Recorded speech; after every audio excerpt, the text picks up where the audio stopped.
And here we are at the grave of Artemus Ogletree, a.k.a. Ronald T. Owen, who was the victim of the mysterious Room 1046 murder that took place at the President Hotel in 1935. Now, he checked in under that alias after leaving Birmingham, Alabama in 1935. He told his mother he was going to hitchhike to California, and he ended up at the President in Kansas City. Now, from the jump, hotel staff were alarmed at his activities of hiding in the dark, locked doors from the outside. And despite hearing altercations that night, which was reported from a lady in room 1046, and reports of a party going on down the hall, no suspects or information came out. Now, there was also a known prostitute walking in the halls, and she was looking for a man in room 1026. And there was nobody in that room, and they always thought that it was supposed to be Artemus in room 1046. That's who she was looking for, as he was spotted on 12th Street with girls earlier that night. Now, despite this, it went cold. And years later, a New York man who had the alias Donald, or Don, which was the name they had for a main suspect, was arrested and had a lot of suspicious circumstances that matched the crime, including a match on a handwriting analysis of the letters that were sent to Artemis's mother for months after his death, posing as Artemus, telling her that he was okay.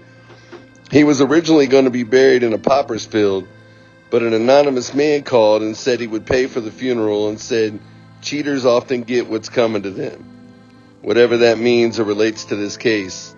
He was then buried here at Memorial Park Cemetery off of 18th Street in Kansas.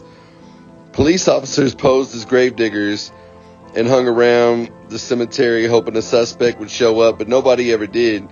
Years later, his mother saw an article and identified him. He was originally buried in an unmarked grave as Roland, but eventually he was identified and a headstone was laid on his grave. 90 years later, this case is cold and unsolved, and anyone who could have possibly been involved is dead and long gone at this point.